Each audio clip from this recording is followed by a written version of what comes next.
It is Zuba here, and usually I do like videos for Path of Exile, but since I've been playing Elden Ring and I'm a very huge Souls game fan, ever since Elden Ring has come out, I've been playing Elden Ring pretty much as long as I have free time. Uh, and I think a lot of people are having difficulty playing Elden Ring, especially some of the friends I know, and just generally a guide to help people to progress into the game and clear stuff. And what I think are strong combinations for weapons, strong weapon uh, ashes, whatever you call them, and stat distributions. So right now I've cleared most of the game so far. I have two regions I haven't really gone into, mainly because I haven't started exploring them. But I've killed all the shard bearers in all the major regions, as well as the main bosses in all the major regions. So far, I had really no trouble with Margit and what's this one? The Grafted. I forgot. Godric the Grafted. Uh, Renala was it Renala? What was it called? She was pretty easy. And then uh, Radan was pretty easy too. Actually, didn't really have any trouble so far, and I've done all the dungeons I have encountered so far as well. I didn't really skip anything. Uh, yeah, that's pretty much it. So, just to briefly go into it, I think the two strongest starting classes for any new player is going to be Vagabond and Samurai, for the reason that you get quite a high amount of strength and dexterity, which allows you to then test out whatever weapon you want to use, just run a pure quality build. For Samurai, you have it exceptionally well as well because you can get a Uchi, and then if you buy another Uchi, you get a dual wield for Uchis. So I would say that the Uchi is one of the strongest weapons in the game, or strongest starting weapons in the game, PVE wise, for the main reason that it scales bleed, and then it has the ability to craft on a chill weapon art, uh, chill scaling, whatever you call it, and that makes it scale like you get basically bleed and frostbite, and both of them are really strong PVE wise, especially on mobs that are vulnerable to both. When it comes to stat distributions, for like the samurai and for the vagabond, you're gonna just get as much dex as you need and strength you need to wield a weapon of choice, and then you just want to run as much bigger as possible until you hit about 50, and then you try to get as much endurance as possible.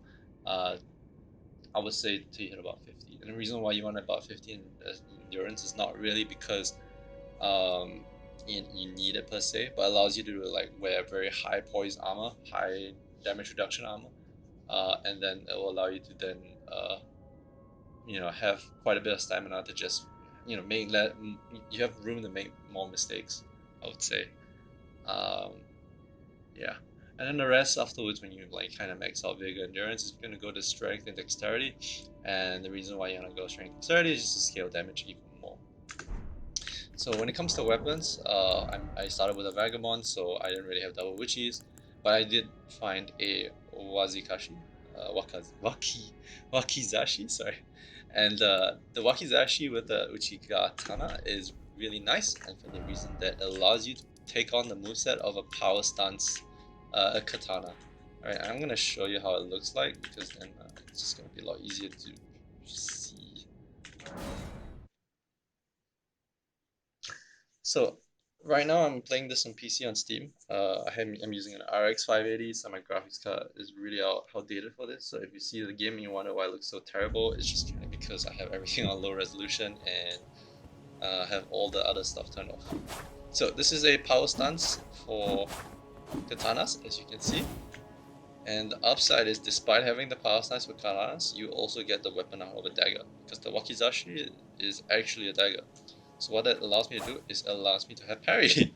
So I have parry on my left weapon art, and on my right I can have something like kick, which deals with shields very well, and parry helps me deal with what we call bosses that can be parried, right? So that's the reason why this is like super strong. Secondly, what it does is when I have parry, I also have when I summon Mimikir Ashes. So Mimikir Ashes is now level 10. You basically get a Mimikir Ashes that does exactly the same thing. It has your stats, right? And I think he's more tanky than you, but yeah, it has your stats and it can also parry. So I have seen my Mimic Tier Ashes actually parrying bosses, and because it has my weapons, and my weapons are a cold Uchi and a cold Wakizashi. I don't have kick on here, unfortunately, because I was testing chilling messed up. But your what's it called? Your Mimic Tier will also apply Frost buildup as well as Bleed or Blood Loss buildup, which means you are going to melt bosses really fast, especially if they can be affected by status ailments, right? So this combination of stats and ability as well as the Mimic Tier is going to make you really strong. It's gonna trivialize most of the game, right?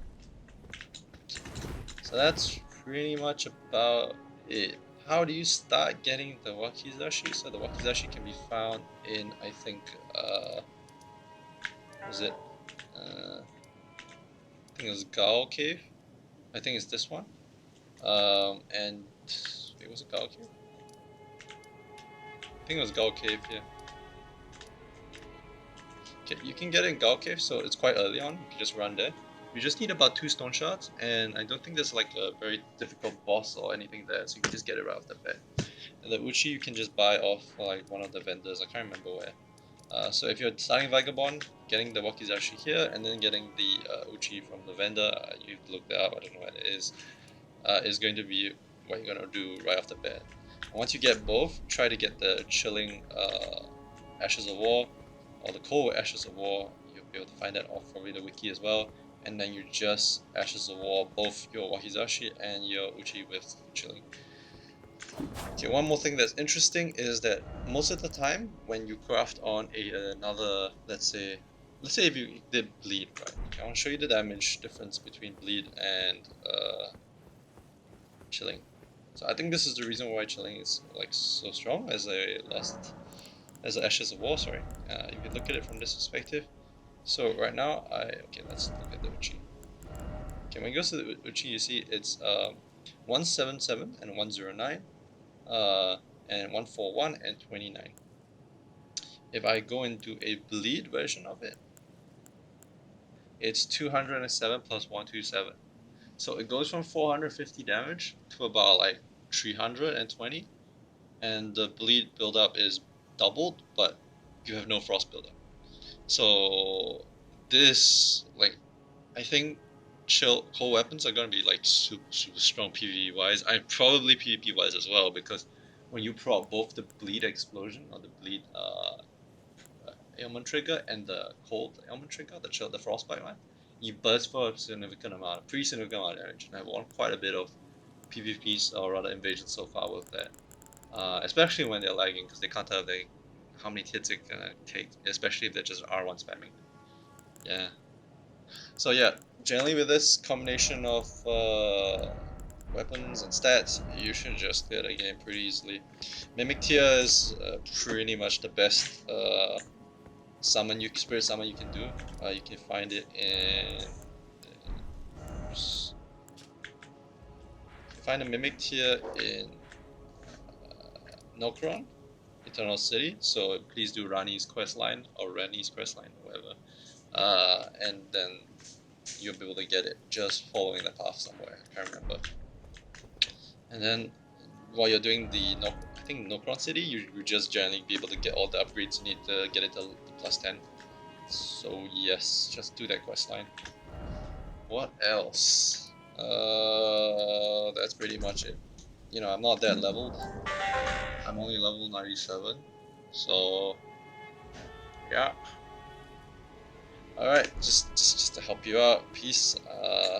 I'm kind of done the game soon. I will be probably doing like finishing off the last 2 regions, and then doing the boss, and then thinking about New Game Plus. And then I'll also think about whether or not I want to try to farm different types of weapons. I really want to try a dual wield Omen Cleaver, but I can't seem to farm the second one. The first one I can find like, off of, one of the Omen killers, but I don't know why I can't farm the second one off one of them. Yeah. So yeah, that's pretty much it. Peace. Hope this has helped you out, and yep, that's about